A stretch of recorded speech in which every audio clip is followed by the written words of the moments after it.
বড় প্ল্যান তো পরে করতে হবে, আগে ছোট ছোট কনস্পিরেসি করে ওকে কনফিউজ করে দিতে হবে। এত বেশি কনফিউজ করতে হবে যে ও নিজেই ডিস্টার্ব হয়ে যায়, আর তারপর নিজে থেকেই বড় কোনো একটা ভুল করে ফেলে। আর ব্যাস, যেই দিন ও বড় ভুলটা করবে আন্টি, সেই দিন এই ব্যানার্জি বাড়ি থেকে ঘাটতি ধাক্কা দিয়ে ওকে আমি পার করে দেবো। এবার একটু পেশেন্টের খাবার খাও, যদি একটু রোগা হও। আপনি আমাকে মোটা বলছেন? What a joke! এটা যেন ফার্স্ট টাইম কেউ বললো। ঠিক আছে, আমি না আপনার সঙ্গে আর কথাই বলবো না। ছুটি?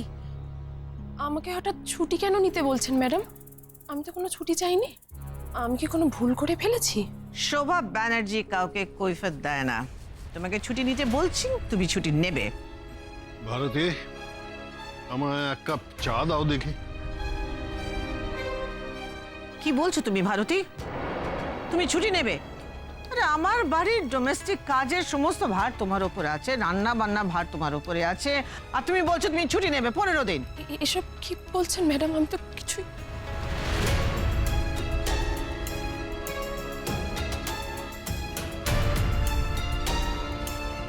কি হয়েছে শোভা? ভারতীকে এরকম বকাবকি করছো কেন? না না, কৃষের এই অবস্থা আর ভারতী এখন ছুটি চাইছে 15 দিন। ওর নাকি শরীর খুব খারাপ। আর কি হবে? বাবা, সকাল অবধি তো দিব্যি ভালো ছিল, হঠাৎ কি হলো ভারতীর? 15 দিন? 15 ডেজ? বাবা, 15 দিন ছুটি নেওয়ার মতন... না না, তুমি তো আগে কোনোদিন এরকম ছুটি নাওনি।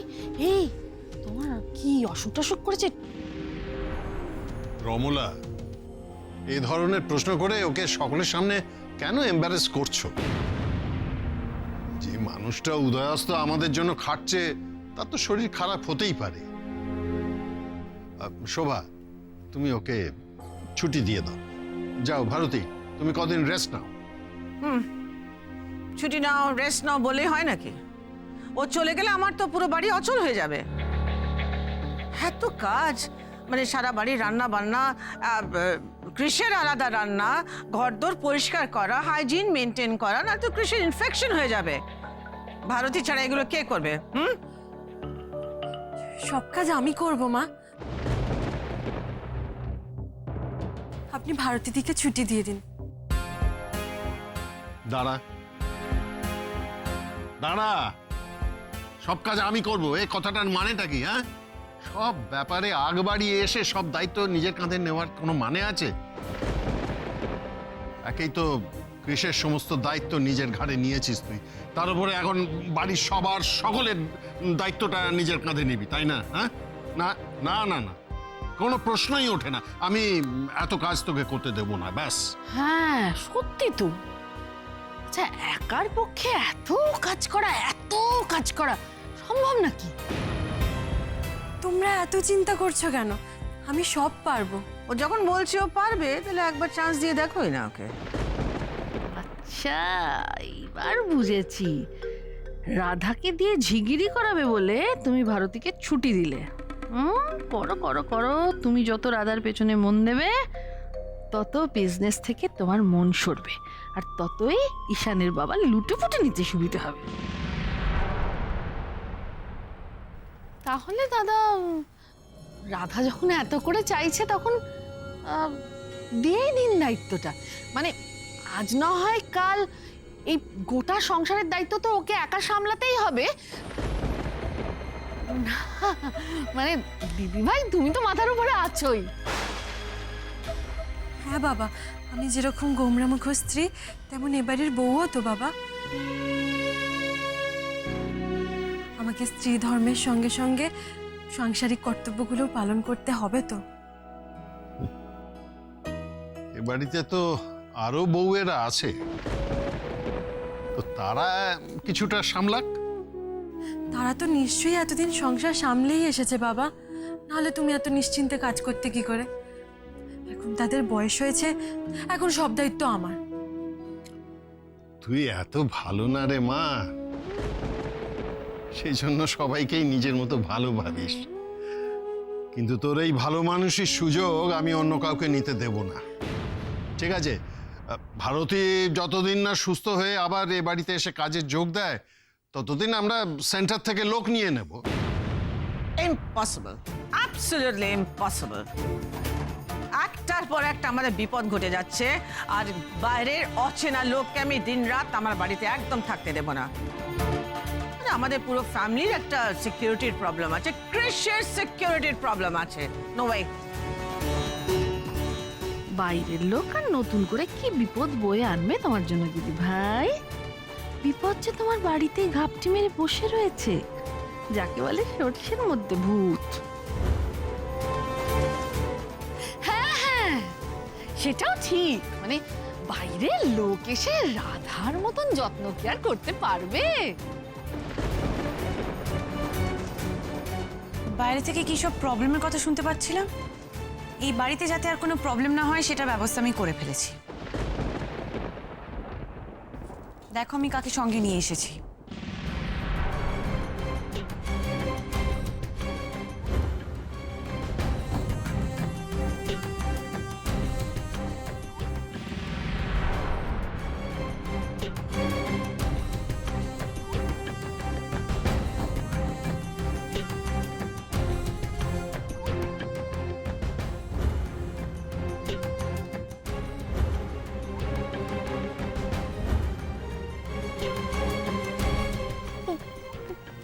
পুলিশ!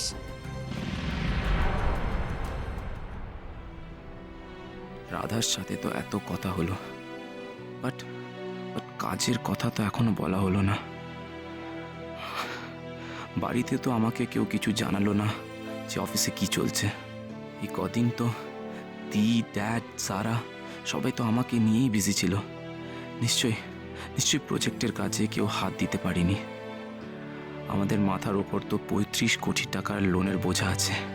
এই বোঝা নিয়ে তো ঘুমের ওষুধ খেয়েও আমার ঘুম আসবে না। কি করি আমি? আর বসে শুয়ে থাকলেও কিছু হবে না। ইয়েস, আজ থেকে কাজটা স্টার্ট করতে হবে, এক্ষুনি। Yes, where is my laptop? Where is my cell phone?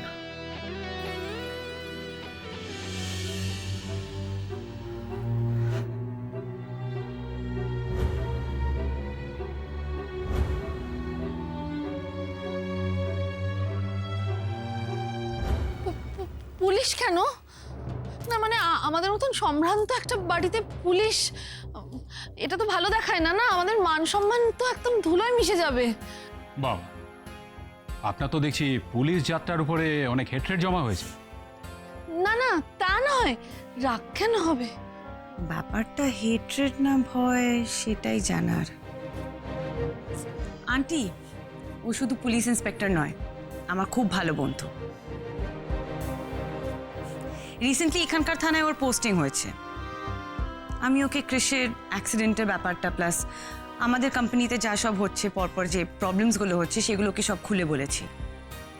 O personally investigate করবে।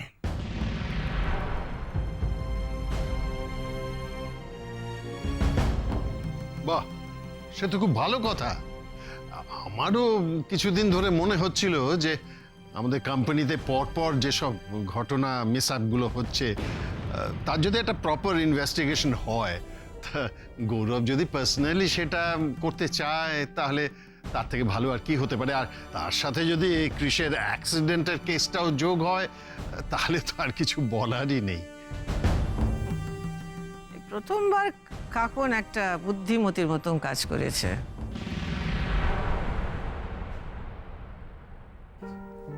আপনি দাঁড়িয়ে রয়েছেন কেন? বসুন না, আমি আপনার জন্য চা বানিয়ে আনছি। গৌরব, ও রাধা, ক্রিসের ওয়াইফ। ও অ্যাক্সিডেন্টের সময় ক্রিসের সাথে ছিল। কোনো উপায় ছিল না বলে ভ্যান চালিয়ে ও ক্রিসকে হসপিটালে নিয়ে গেছিল। তাই? আমি যাই। না, শুনুন, এখন আমার চায়ের কোনো দরকার নেই। এর থেকে অনেক বেশি জরুরি হলো অ্যাক্সিডেন্টটা নিয়ে আপনার বয়ানটা নেওয়া। তো তদন্ত না, মানে আমি একটা কথা বলি, অ্যাক্সিডেন্টটা তো কাটোয়াতে হয়েছে, তাহলে তো ওখানকার পুলিশরাই এই তদন্তটা করবে। মানে উনি কি করবেন? আন্টি, আমি কি বললাম? গৌরব আমার বন্ধু, তাই ও পার্সোনালি এই বিষয়টা নিয়ে ইনভেস্টিগেট করতে চায়। ঠাকুর রক্ষা করো, রক্ষা করো। একদিকে কৃষের অ্যাক্সিডেন্ট, ওদিকে টাকার কারচুপি, এই দুই কেসে যদি একসঙ্গে ফাঁসে ঈশানের বাবা, তাহলে তো ফাঁসি যাবজ্জীবন দুটোই হবে। আচ্ছা আঙ্কেল, এই ক্রিসের অ্যাক্সিডেন্টটা নিয়ে আপনার কি কারোর ওপর কোনো সন্দেহ হয়? সন্দেহ?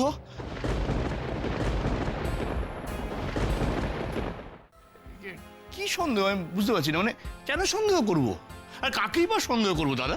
হ্যাঁ না, আপনি বুঝুন, কৃষ অত্যন্ত সজ্জন ছেলে, লাখে একটা মেলে, সৎ, বিনয়ী, ভদ্র। তার কোনো শত্রু থাকতে পারে বলে তো আমার মনে হয় না। না আপনি? আমি রমতা, আমি কাকা, একমাত্র কাকা, ওয়ান অ্যান্ড অনলি।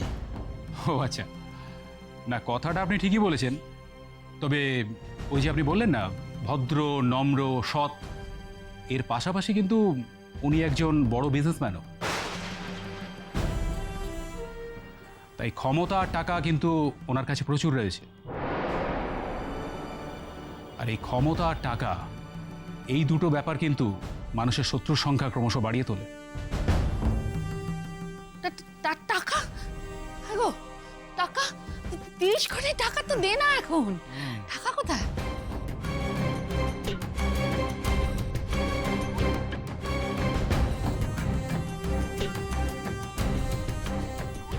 সেটাই তো, হয়তো এই সিচুয়েশনটাকে ক্রিয়েট করার জন্য কেউ আড়াল থেকে কনস্পিরেসি করছে। ছেলেটার চোখে এক্সরে মেশিন লাগানো নাকি?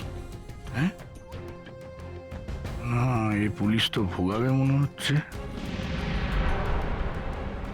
আচ্ছা, আমি না একটা জিনিস বুঝতে পারছি না, আপনি যে বললেন যে চোখের সামনে আছে, এইটা বলতে আপনি কি মিন করতে চাইছেন? না না, মানে আমি বলতে চাইছি আপনি কার কথা বলতে চাইছেন? কি না, আমরা কৃষির কাছের লোক, আমরা আত্মার আত্মীয়।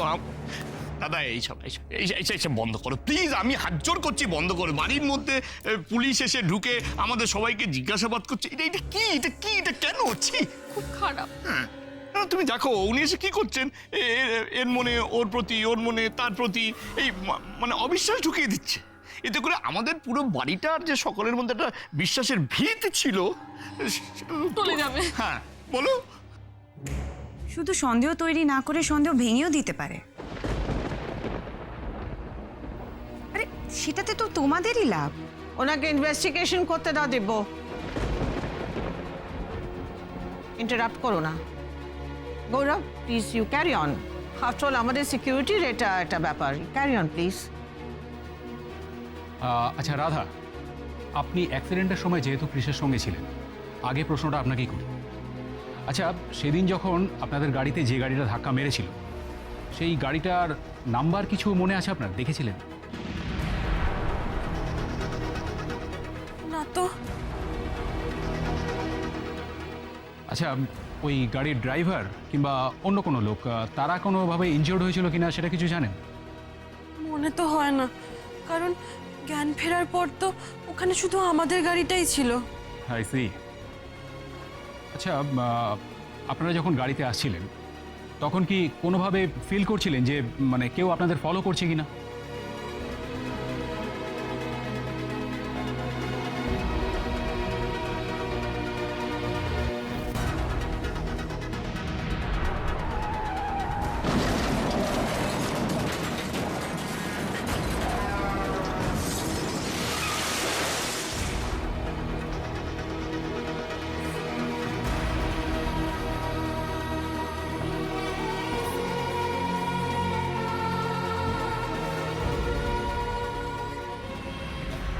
কথায় বলে আইনের হাত খুব লম্বা, আর সেই হাতে কান টানলে খুব তাড়াতাড়ি মাথাও নাকি চলে আসে।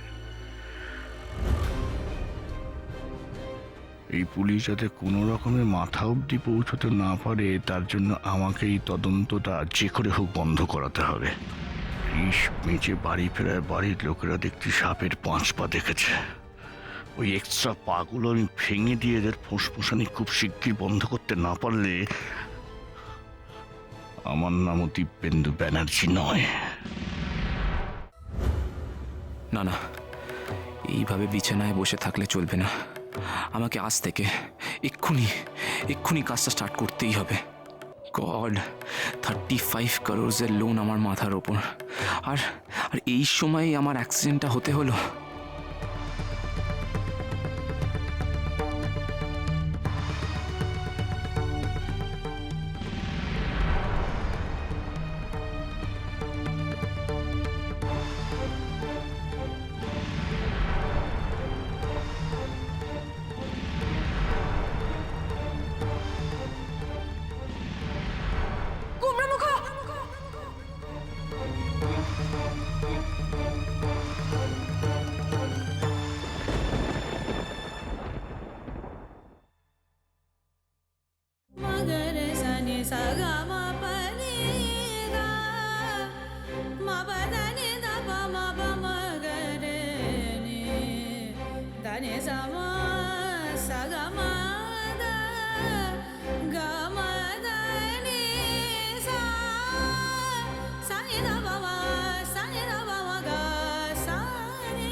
তোমার হাতটা দেখি, তোমার হাতটা আমায় দাও।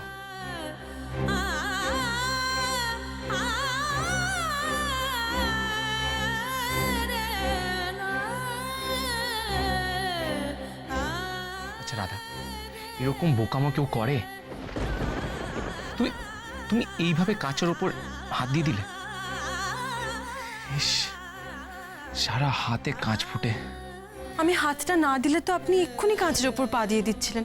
আচ্ছা, আমি তো আপনাকে বললাম কাঁচটা পরিষ্কার করা না পর্যন্ত আপনি একদম মেঝেতে নামবেন না। আচ্ছা, আপনি আমার কথা একটাও কেন শোনেন না বলুন তো? একেই আপনার সারা শরীরে যন্ত্রণা, তার ওপর পায়ে কাঁচ ফুটিয়ে আবার একটা বিপত্তি না বাঁধালে কি আপনার চলছিল না বুঝি? রাধা, আমি তো অ্যাকচুয়ালি ল্যাপটপটা আনতে যাচ্ছিলাম।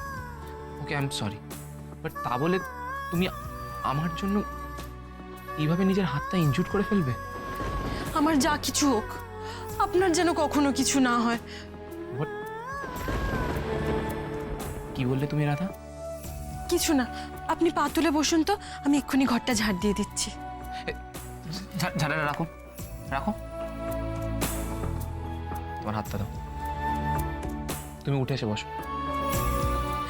আমার কিছু হয়নি, ঠিক আছে? উঠে বসো, কিছু হয়েছে কি হয়নি সেটা আমি দেখবো।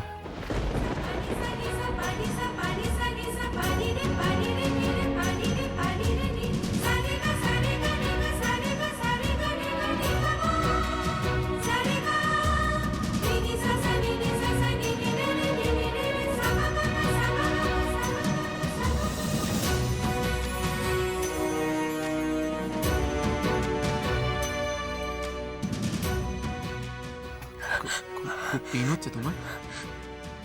না না, আমার মা তো বলে আমার নাকি কই মাছের প্রাণ, আমি নাকি খুব ঠ্যাটা, খুব জেদি। এত সহজে আমার কিছু হবে না। তুমি যা জেদি সেটা তো আমি বুঝতেই পারছি। তুমি আমার একটা কথাও শোনো না রাধা, কিন্তু এখন যা বলছি সেটা তোমায় মেনে চলতেই হবে।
এই রুমালটা বেঁধে আপাতত ব্যান্ডেজ করে দিলাম, কিছুক্ষণে তোমার অ্যান্টি টিটনেসের ব্যবস্থাও করে দেবো আমি। আর হ্যাঁ রাধা, এই অবস্থায় তুমি কোনো বাড়ির কাজ করবে না, জল ঘাটা তো স্ট্রিক্টলি বারণ, নাহলে কিন্তু ইনফেকশন হয়ে যেতে পারে, আর ইনফেকশন সারা শরীরে ছড়িয়ে পড়লে বিপদ হবে। এত চিন্তা করবেন না তো, আমার কিচ্ছু হয়নি। আর আমি এরকম হাত গুটিয়ে বসে থাকলে আপনার দেখাশোনা কে করবে মশাই? দেখো রাধা, এখন আমার মাথায় ব্যান্ডেজ আর তোমার হাতেও ব্যান্ডেজ। এখন আমরা দুজনেই অসুস্থ। এই মুহূর্তে তোমায় আমার দেখাশোনা করার কোনো দরকার নেই। আর হ্যাঁ, দরকার পড়লে আমরা দুজন দুজনের দেখাশোনা করব। কি বললেন আপনি? আমার দেখাশোনা আপনি? রাধা, আই গেস তোমার কানে কিছু হয়েছে। লিসেন, যখন ডক্টর তোমায় অ্যান্টি টিটনেস দিতে আসবে না, তুমি ডক্টরকে বলো তোমার কানের ট্রিটমেন্ট করতে। তোমার দেখাশোনা করতে যাব আমি। আমার ওইসব করতে বয়ে গেছে।